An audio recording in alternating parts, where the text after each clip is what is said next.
people that you have interviewed through the years, do you have a favorite? Well, yes. There are a couple, particularly. In interviewing people, I think the ones I respect the most are those who bring something to the interview. They don't have to be pulled out of them, the interview. Betty Davis was always great about that. Whenever she arrived to be interviewed, she always brought stories with her. She didn't wait. And if you ever watch her on some old reruns or DVDs of a Dick Cavett show she did, a Johnny Carson show, things like that, she always starts talking about something before the host even gets a chance to ask her a question. And I think that's so smart that she arrives ready to contribute something. She doesn't leave it to the interviewer to do all the work. She was smart, knowing she'd get more time, more interview time and everything if she did that. She could control maybe the subjects and topics too. Yeah, or she could, she was just interesting, and I found her a great, interesting interview. The other one is Ingrid Bergman. She was great too. She always brought something to the party. But those are those pros that you always hope you're going to run into now and then, that make your job easier, but also make what you're talking about more interesting. Was there anyone that you didn't get a chance to interview that you? There are. Before there was any kind of nostalgia, and certainly before there was a Turner Classic Movies, there were people like Barbara Stanwyck. I would love to have been able to interview Barbara Stanwyck. I would love to be able to interview Doris Day before she kind of retired and doesn't do public appearances anymore. So there's several of those people that I think are real great contributors to the movie industry and to the world that aren't available now to do that I would love to have talked to. And I know you know from the film festivals and the cruises and meeting the fans how much they love you. I mean, you're like a rock star. Does it ever get old when you meet them? Or? No, never gets old.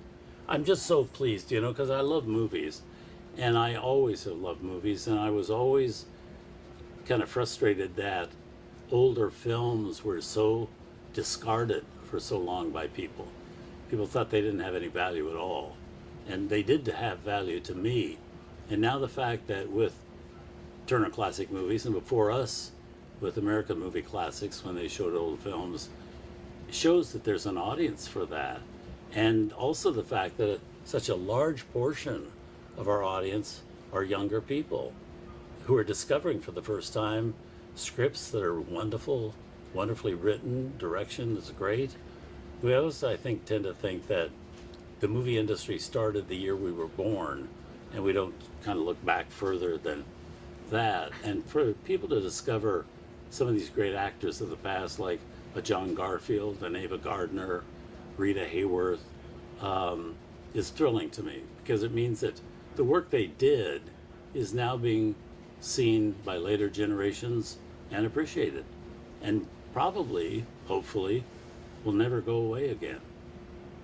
I spoke with Ben yesterday, and we were talking a little bit about the host role, and he just said you really created it, with TCM, and there was nothing really to follow. Do you find maybe it was your destiny to eventually be in this role, since you started out as an actor and you had such a fondness for the craft? Interesting you say that word destiny, because I do think there is something like that.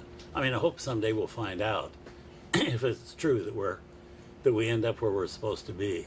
But there's no reason that, number one, I'd be living in New York City. If I wasn't living in New York, I wouldn't have gotten the job, because it just happened by accident, by being in New York at the right time. And it's a job I definitely would have done anything to try to be a part of if it existed, but it didn't exist when I was looking for a job. So I was trying to think, what can I do to be around show business or around movies? Be an actor? Well, I tried that. That didn't really work, wasn't satisfying. Being a writer, yeah, it was okay, but not, I didn't find my niche until Ted Turner invented Turner Classic Movies, and I got the job, and I thought, this is what I'm supposed to be doing. It absolutely is a perfect fit for me. takes it takes uses my knowledge to its benefit, and it gives me some stimulation for displaying that knowledge and everything like that. And I do think some destiny's involved, except it's, except for you and me, it's hard to convince some people there is such a thing as destiny in our lives. But I do believe it is. Speaking about your knowledge for the intros and outros, is there ever a formula that you follow, or is everything different? No, the only formula would be that even if I know a movie's not so good, and I want to be honest about it, I just don't go into the quality of a film sometimes before we show it, because I want people to tune in and watch it. And also some people may be watching that love that movie. So I certainly don't want to say, I don't think it's a very good movie. However, I will mention after a film that maybe it didn't do good business, the public didn't really go for it at the time, whatever.